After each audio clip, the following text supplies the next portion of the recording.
ground. Allow the spine to be long, imagining we've got a hook on the top of our heads, pulling ourselves tall, but the chin's gently tucked in, just making the back of the neck long. Give the shoulders a wriggle and shake out any of those tensions from the day. And allow the hands to rest on the thighs. And then we can choose to have the eyes closed or open, but softly gazing. And so starting to bring attention to the breath. If we can, breathing in and out through the nose. But if that's not possible, breathing through the mouth is absolutely fine. And gently just watching the breath, not trying to change anything. And just noticing where we feel it. What is that felt sensation in the body?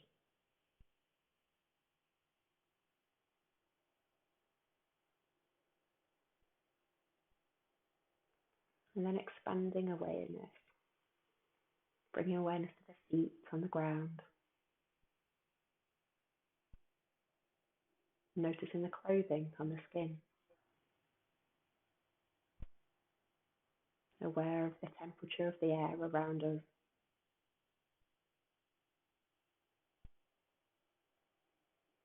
And then as we sit, starting to wiggle our toes, wiggle our fingers, gently moving the head from side to side, and then coming back to stillness. And just notice the whole of the body, connecting to the whole of the body. Perhaps being aware if we're noticing any tension in the body, any discomfort, perhaps even any pleasant sensations. Finally able to sit down.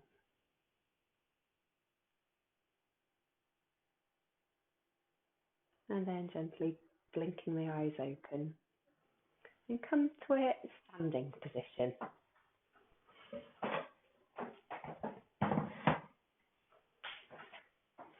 So coming to our mountain pose. So just focusing on the feet for a moment, wiggling the toes, that lift up all of the toes, and then place one toe down at a time. Perhaps activate the arches of the feet. And again, standing up tall, spreading the fingers wide, palms facing the front. And then breathe in as we raise the arms above the head. And then breathing out as we bend to the side. So keep even weight between both feet. Breathing in back to center. Breathing out to the other side. And again, back in, out, and in, out, back in. Last one. Back to center. Release the arm down, give it a little wriggle. Okay, then gently bringing the arms from side to side. Let's make that movement a bit bigger. So the heel, I think opposite foot to the direction you're facing, lifts up. It's almost like got noodle arms. Just softening here, just like your hands kind of slap you a little bit as you spin around. Just feeling a bit floppy.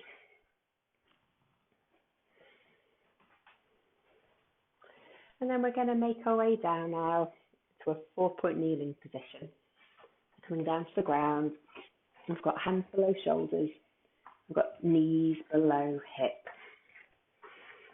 And then we'll do a cat-cow. So starting from the tailbone. Tip the tailbone down. So we're arching the back up here.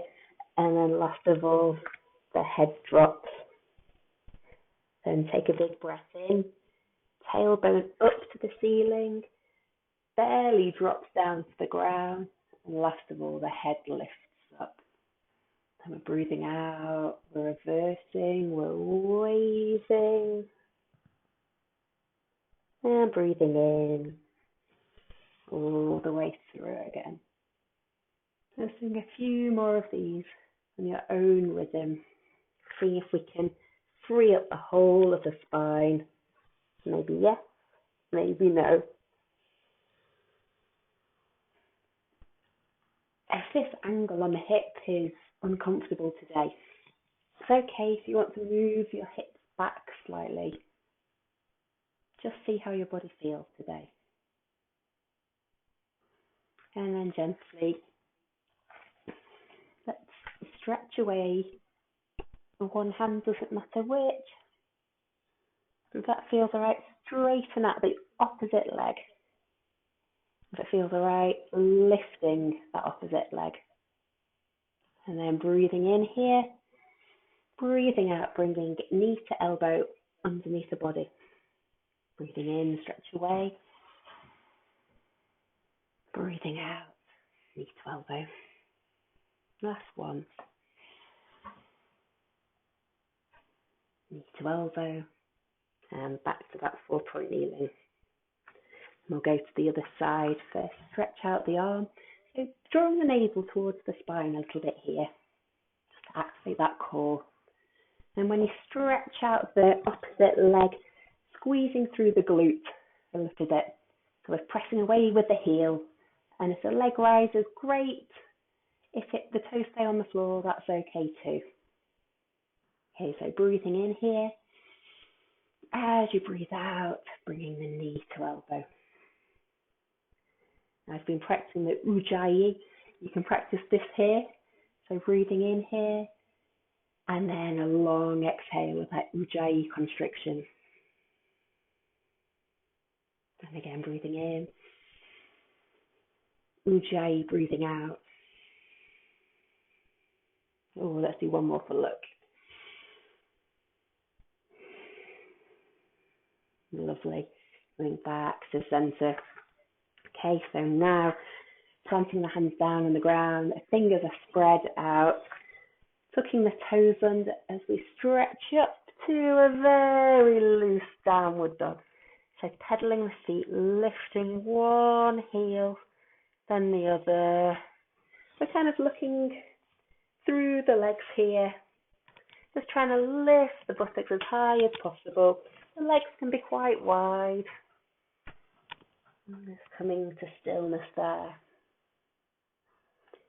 And then dropping the knees again. We're going to make our way to lying on our backs with the knees bent. So any support for the head, please feel free. Make yourself comfortable. So lying on the mat.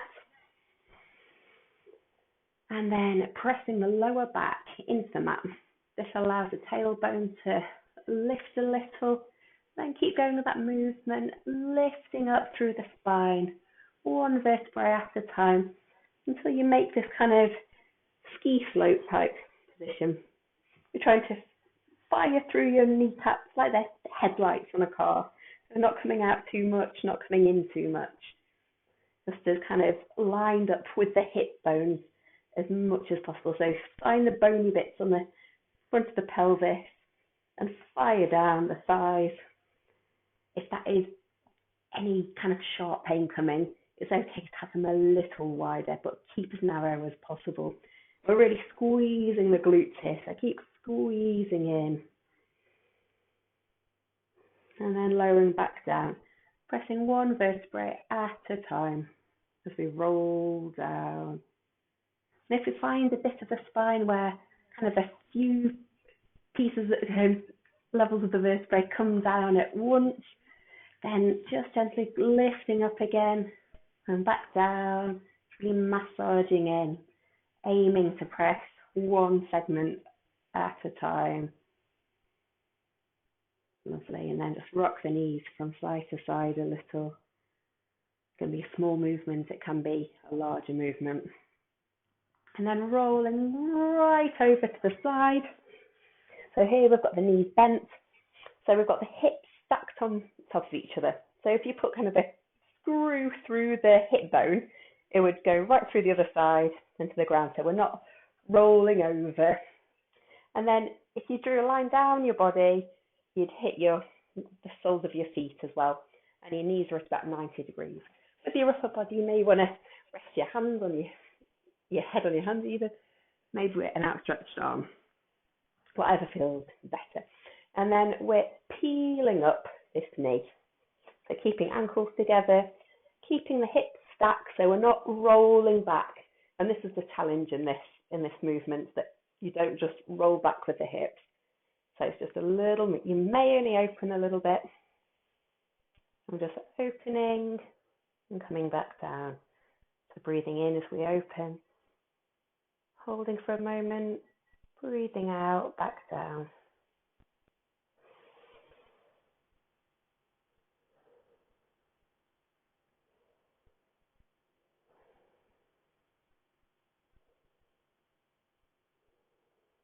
One more. And keeping the bottom leg where it is, straighten out the top leg, press away with the heel so the toe comes towards you, lifting the leg up and then making circles, as if you're drawing a circle on the wall with your heel. So coming as high as you can. You should feel some pulling around the hip. Coming the other way.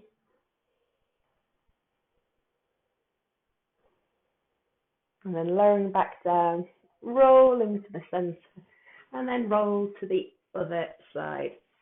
I'm going to stay facing this way, sorry to have my back to you, but just in case it's easier for you to see on the video. So we're lined up, back comes down, soles of the feet are there, and we can lift up the knee. So if I was rolling over, I'd kind of whoops, that was a bit of an exaggeration.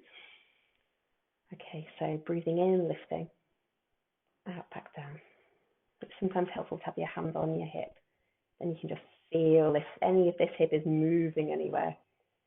So the pelvis is still, the leg, just the thigh is lifting. And you're going as high as you can before the hip moves backwards.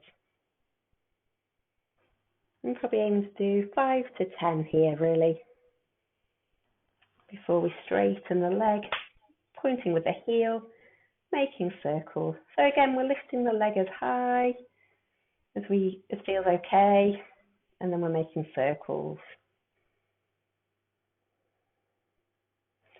And ideally, you keep making circles till you start feeling a bit of fatigue in the muscles around the hip, and then coming the other way.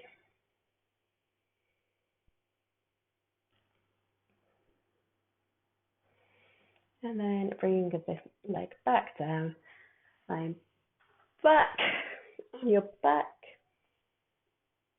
and then just do a couple pelvic tilts here. So it's the start of that bridge position, maybe a few knee rolls. And then roll over to that first side. And then with your top hand, you're going to catch your ankle and you're going to bring your leg back. So this is that cat catching its tail. It's a bit like if I did it in standing, it would be like that kind of classic kind of quad stretch, except you lay down and the knee can come back and you can kind of open up a little bit.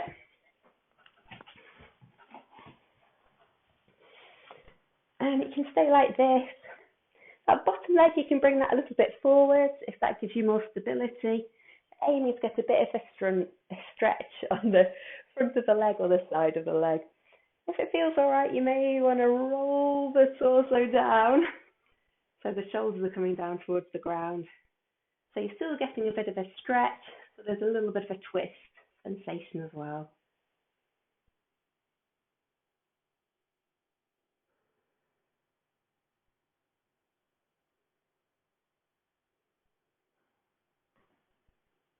And then releasing off the leg. Come to the other side, so rolling to the side, touching the ankle with the top hand. Let the foot kind of come down if that's more comfortable. Bring the bottom leg forward if that feels comfy.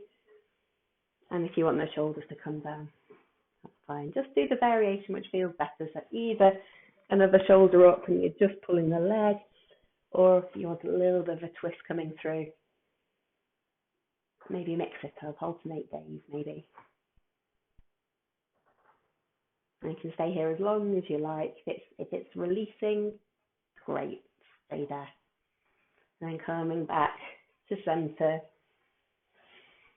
and lay for a moment with the palms facing towards the ceiling. Knees can be bent. We'll just take a moment to consolidate the practice, taking 3 long, deep breaths, allowing the exhalation to be longer than the inhalation.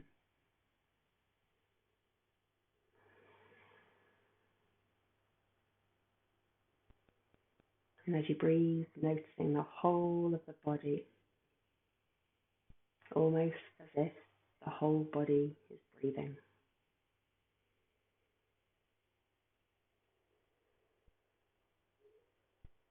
And we can choose to finish now, or if you want to stay a little longer in this Shavasana, this final relaxation, perhaps breathing in, and as you breathe in, visualizing expansion through the whole of your body or any areas that feel tight.